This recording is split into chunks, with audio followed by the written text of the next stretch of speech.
Hola, buen día. Bueno, ahora en este encuentro tenemos una novedad y es que voy a abandonar el criterio estrictamente cronológico con que venía desarrollando hasta ahora los temas.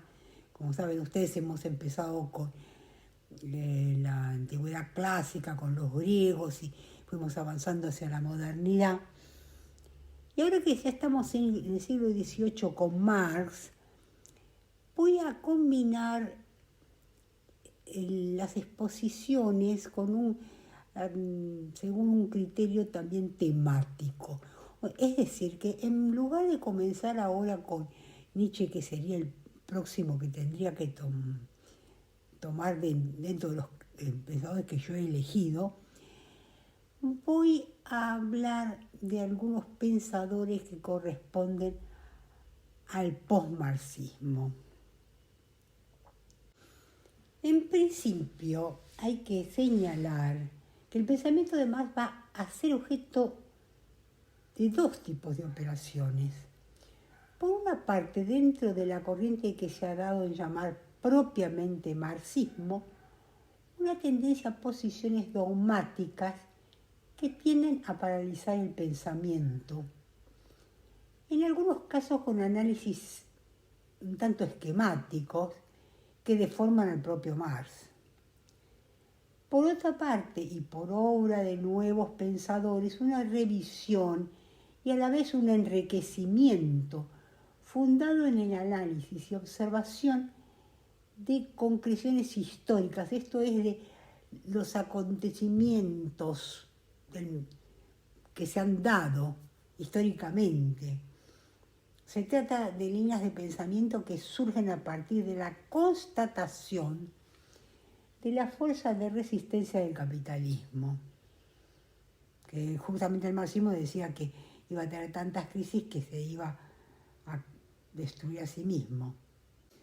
Y que surgen también a partir de la constatación en contrapartida de las debilidades del movimiento obrero para mantener su cohesión, su unidad, así como también de las derivas autoritarias de los socialismos de Europa del Este.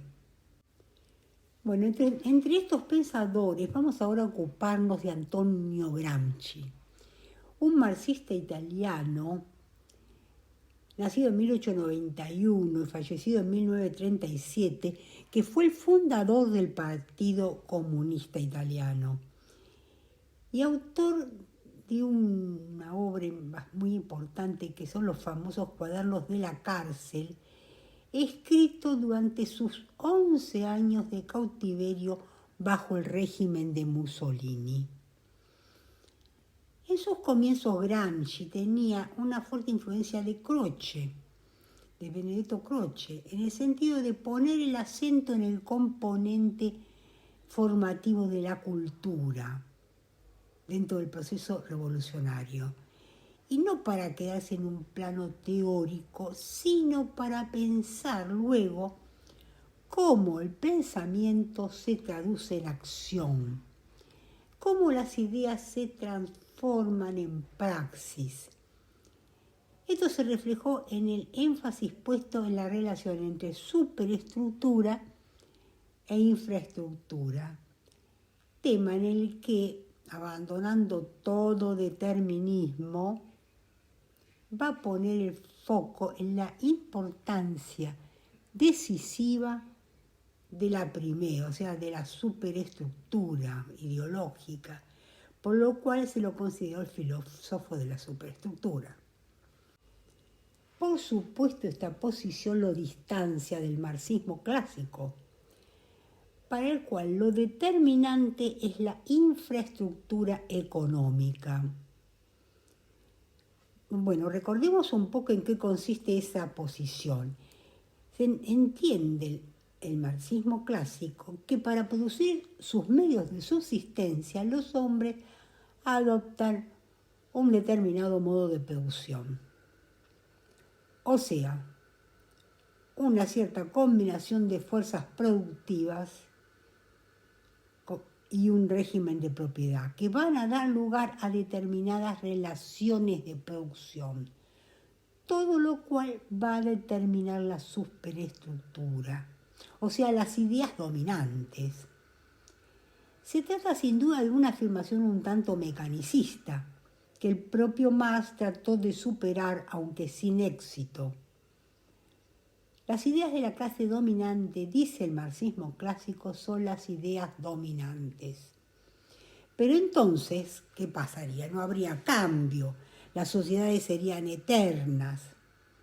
Y Gramsci justamente va a discutir a fondo esa tesis. Y ahí es donde se ve la influencia de Croce, para quien la conciencia era muy importante. Entonces, ¿cuál es el aporte, la novedad de Gramsci? Él está pensando en un contexto histórico, aquel en que la unidad del proletariado se mostraba problemática. En el caso específico de Italia, en esa coyuntura, se daba la necesidad de ampliar las bases del campo popular a través de una alianza con el campesinado. En este punto habría una semejanza con el Lenin de ese ensayo titulado ¿Qué hacer?, donde ya se hablaba de alianza de clases. En contra de los economicistas que solo consideran la acción obrera como demanda salarial y condiciones de trabajo, ambos ponen el acento en la necesidad de abandonar el corporativismo y abordar un trabajo teórico permanente para la formación de la conciencia de clase. En el caso de Lenin, a través de un partido de vanguardia que debía adoptar un rol dirigente. Pero Gramsci va más allá y, rechazando todo tipo de determinismo, entiende que la influencia de una clase sobre otra no es totalmente impositiva. Las clases dominantes gobiernan también a través del diálogo y la persuasión. Siempre se da cierta negociación o consentimiento con los grupos subalternos. Por supuesto que estamos hablando de una sociedad democrática, donde no se gobierna por la fuerza. Así Gramsci va a ponderar el tema del consenso, lo que supone también cambiar la forma de lucha, que ya no será a través de la fuerza, sino de la formación. Lucha que será entonces a largo plazo. Esto es especialmente interesante para Latinoamérica, donde todo está por hacer y no pesan tanto los dogmatismos de uno u otro lado. Y entonces, ¿dónde se produce esa negociación? Se produce en la escuela, en el campo de la cultura, en la arena política. Lo interesante de este planteo es que con él Gramsci llega al concepto de hegemonía, que es crucial dentro de todo su pensamiento. Y el concepto que él distingue de dominación, ya que la hegemonía no se apoya en la coerción y la fuerza física, sino justamente en el consentimiento. De hecho, el concepto de hegemonía conlleva una idea opuesta a la idea marxista tradicional de asalto al poder. ¿Por qué? Porque supone consenso, el cual se va ganando poco a poco, estratégicamente, en lo que él llama una guerra de posiciones. Una clase va imponiendo al resto una cosmovisión, un sistema de significados propios, un sentido común. Se trata entonces de hegemonía cultural, que actúa mediante la educación, la iglesia, los medios. Todos estos componen los llamados aparatos ideológicos que educan a los dominados para que estos conciban ese sometimiento como algo natural. De este modo, las clases dominantes logran un liderazgo político y moral y el status quo se conserva gracias al consentimiento. Pareciera entonces que esto lleva a una neutralización de la capacidad revolucionaria de las clases populares. Pero Gramsci acota que esto no es así, porque siempre se producen choques, conflictos. La hegemonía nunca es un producto acabado, sino que genera luchas y rupturas que resignifican prácticas y sentidos, y así permite que se formen movimientos antihegemónicos, como las huelgas, las demandas de todo tipo, la literatura misma, las canciones. Todos ellos en pugna en torno a la creación de sentido. La realidad entonces no es estática, sino que se halla en un permanente juego de movimientos contrahegemónicos. Cuando estos movimientos se resquebrajan, reaparece la dominación junto con la coerción. En este contexto, Gramsci hace una distinción entre sociedad política, que comprende todo aquello que domina a través de la fuerza, el ejército, la policía, y la sociedad civil, que es todo lo privado, donde se halla la familia, los clubes, las asociaciones, y que no domina, sino dirige. Esto es que conduce a través de la persuasión y en base al consenso que le da un basamento moral e intelectual.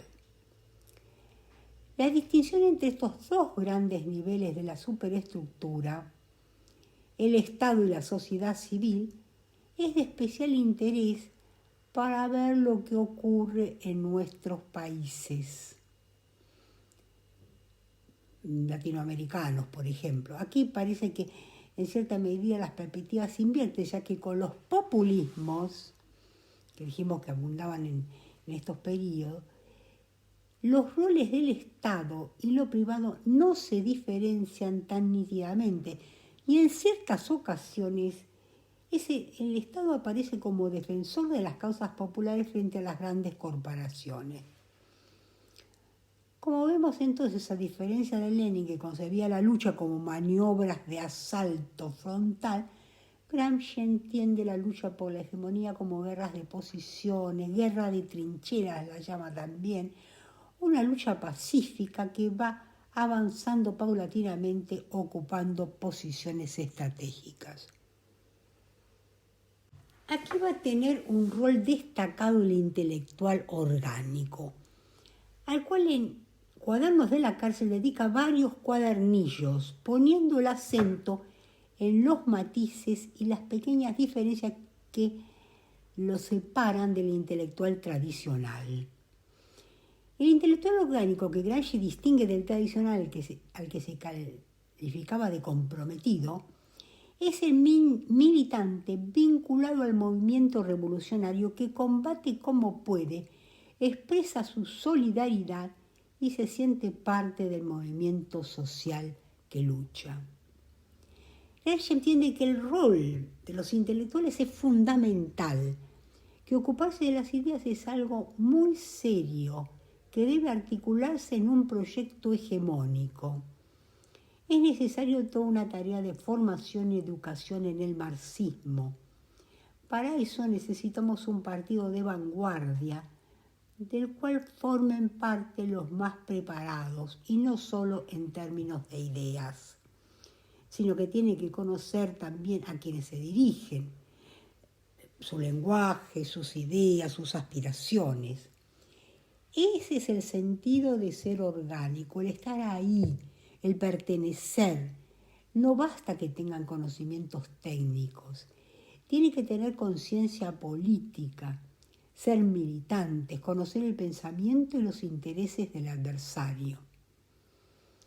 Bueno, hasta aquí llegamos hoy con el tema de Gramsci, pero lo vamos a continuar en el próximo encuentro, donde vamos a hablar de otro concepto fundamental de Gramsci, que es el bloque histórico, que, digamos, de alguna manera abona para diferenciarse de ese marxismo clásico dogmático. Bueno, entonces hasta la próxima reunión.